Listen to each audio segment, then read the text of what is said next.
दोस्तों, अगर आप अपनी लाइफ में कुछ नया सीखना चाहते हैं तो चैनल को सब्सक्राइब जरूर करिएगा। साल 2023 में सावन का महीना कब है? इसमें कितने सोमवार पड़ेंगे? सावन की समाप्ति कब होगी और रक्षाबंधन कब है? सावन में व्रत का पालन कैसे करें? व्रत में कौन सी चीजें नहीं खानी चाहिए? जान लें सब कुछ आज के इस वीडियो में। दोस्तों, सावन का महीना शिव भक्तों के लिए प्यार की सौगात लेकर आता है। यही वो महीना है जिसे हम प्यार का महीना कहते हैं। शिव भक्त बड़े जोर शोर से सावन के महीने का बड़ी ही बेसब्री से इंतजार करते हैं। सावन में भगवान शिव धरती पर आकर अपने हर भक्त के घर में वास करते हैं।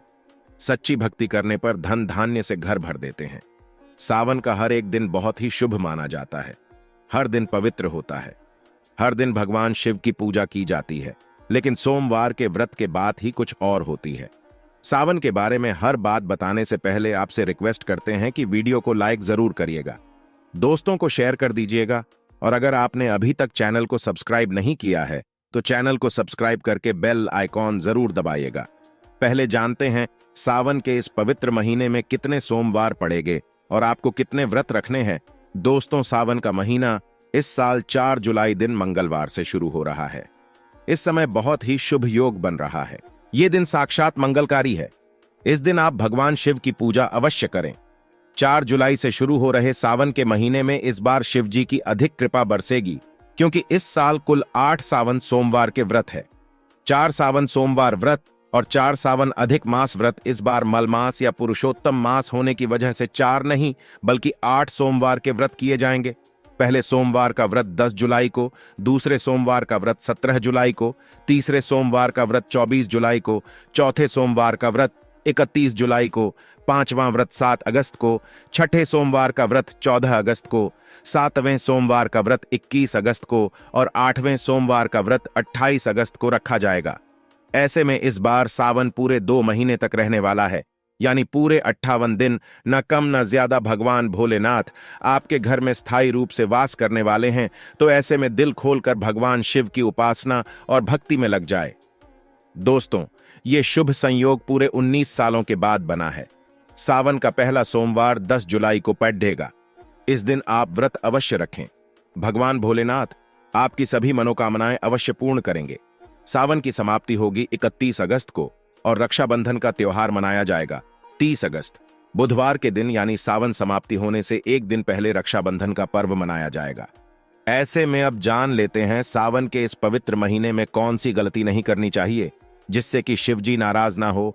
और सावन व्रत में ये फल तो कभी मत खाना, नहीं तो भगवान भोलेनाथ आपसे क्रोधित हो सकते हैं। आपका व्रत टूट सकता है। आइए जानते हैं कुछ ऐसी सावधानियां जिन्हें भूल कर भी नहीं करना चाहिए। नंबर 1, शास्त्रों में बताया गया है कि व्रतधारी को उधार मांगकर फल आदि नहीं खाना चाहिए। इससे पाप लगता है और व्रत अधूरा रह जाता है। सोमवार का व्रत हो या कोई और व्रत में पड़ोसियों से मांगकर फल वगैरह खाना नहीं चाहिए। व्रत में उधार मांगकर खाने से व्यक्ति का व्रत झूठा हो जाता है। ईश्वर की शरण में आने पर व्यक्ति को झूठ नहीं बोलना चाहिए, कर्ज नहीं लेना चाहिए, चुगली आदि नहीं करनी चाहिए, उधार मांगकर भी खाना नहीं चाहिए। अगर व्रत के दौरान आपको कोई अपनी मर्जी से खाने के लिए कुछ देता है तो उसे आप खा सकते हैं, लेकिन व्रत में कम से कम उधार मांगकर फल आदि खाना नहीं चाहिए। इससे पाप लगता है और व्यक्ति की पवित्रता भंग हो जाती है। नंबर 2, सोमवार का व्रत हो या सावन का व्रत, आपको नाशपाती नहीं खाना चाहिए। दरअसल इस फल का नाम नाशपाती यानी नाश करने वाला होता है, इसलिए इस फल को व्रत में नहीं खाना चाहिए।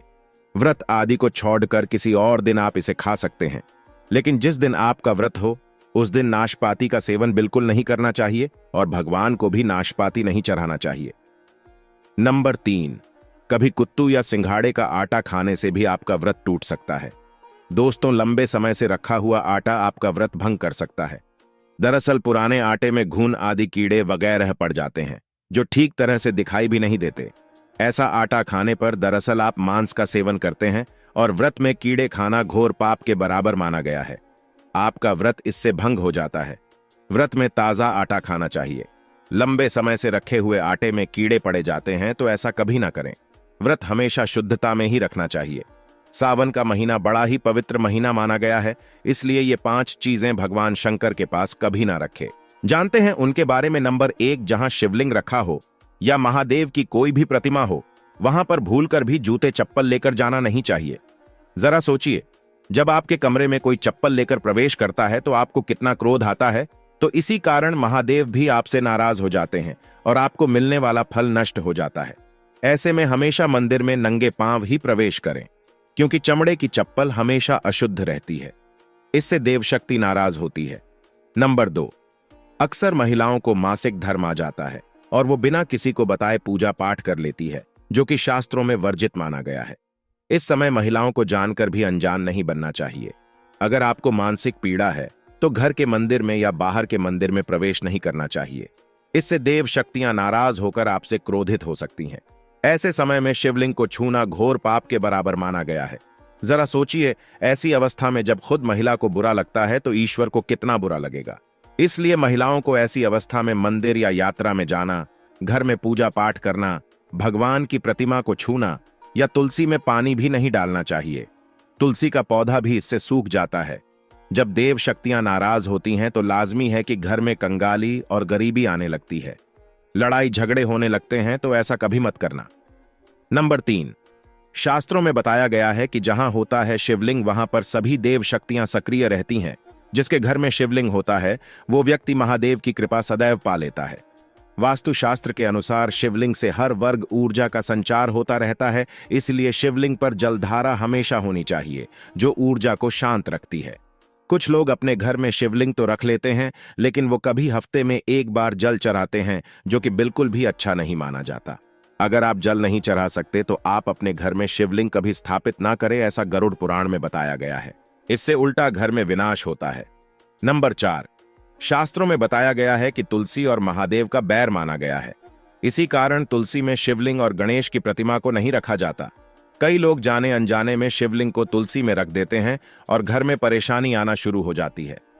इससे महाशक्तियां क्रोधित हो जाती हैं, तो शिवलिंग पर तुलसी पत्र भी नहीं चढ़ाना चाहिए। तुलसी में और शिवलिंग में कुछ दूरी होनी चाहिए। नंबर 5, घर का मंदिर हो या बाहर का मंदिर, किसी भी मंदिर में ऐसे व्यक्ति को प्रवेश नहीं करना चाहिए जिसने स्त्री प्रसंग अर्थात संभोग किया हो या उसने मांस खाया हो। अगर आप शारीरिक रूप से गंदे हैं तो मंदिर के आसपास भी नहीं जाना चाहिए। घर के बने मंदिर पर कोई कपड़ा आदि डाल देना चाहिए।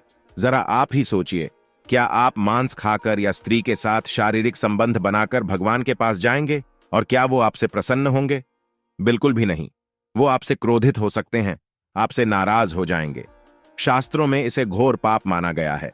इससे व्यक्ति नरक में जाता है। ऐसा दुष्ट स्वभाव मनुष्य के बर्बादी का कारण माना गया है, तो ऐसा बिल्कुल ना करें। ईश्वर के सामने हमेशा नहा धोकर मन पवित्र लेकर ही जाना चाहिए। इससे सभी शक्तियां आपसे प्रसन्न रहती हैं। दोस्तों, सावन के महीने में महादेव को ऐसे बेलपत्र कभी मत चढ़ाना, इसे बहुत ही अशुभ माना जाता है। दोस्तों, हम पौराणिक मान्यताओं के अनुसार बेलपत्र चढ़ाने से शिव जी का मस्तक शीतल रहता है। बेलपत्र से भगवान शिव की पूजा करने से दरिद्रता दूर होती है, व्यक्ति सौभाग्यशाली बनता है। इससे हनुमान जी भी प्रसन्न हो जाते हैं, क्योंकि वे शिव के ही अवतार हैं और इस बात को शायद ही कोई जानता हो। दोस्तों, अब आप ये जान लें कि बेलपत्र का उपयोग और इसके लाभ कैसे मिलते हैं। नंबर 1, तीनों लोगों में जीतने तीर्थ स्थल प्रसिद्ध है। वे सभी तीर्थ स्थल बेलपत्र की मूल भाग में स्थित माने जाते हैं। इस बात को शायद ही कोई जानता हो। नंबर 2, अगर बेल का वृक्ष घर के बीचों बीच या पूर्व दिशा में लगा हो तो घर में धन धान्य की कभी कमी नहीं रहती और परिजन खुशहाल रहते हैं। नंबर 3, जो व्यक्ति बेल के वृक्ष के मूल भाग की गंध, पुष्प आदि से पूजा अर्चना करता है, उसे मृत्यु के पश्चात शिवलोक की प्राप्ति होती है। अब जानते हैं बेलपत्र से जुड़ी और कुछ खास बातें। दोस्तों, चतुर्थी, अष्टमी, नवमी, चतुर्दशी और अमावस्या, इन तिथियों को साथ ही संक्रांति के समय और सोमवार को बेलपत्र नहीं तोड़ना चाहिए। पूजा से एक दिन पहले ही बेलपत्र तोड़कर रख लें। दोस्तों, हम बेलपत्र कभी अशुद्ध नहीं होता। अगर आपको पूजा के लिए नया बेलपत्र नहीं मिल रहा है तो आप किसी दूसरे के चढ़ाए हुए बेलपत्र को स्वच्छ जल से धोकर भगवान शिव को अर्पित कर सकते हैं। बेलपत्र में कम से कम 3 पत्तियां होनी चाहिए। कटी फटी पत्तियों का बेलपत्र भगवान शिव को गलती से भी अर्पित मत करना। कटी फटी पत्तियों को अर्पित करने से शिव का अपमान माना जाता है और बेलपत्र का भी, इसलिए बेलपत्र की पत्तियां एकदम साफ होनी चाहिए।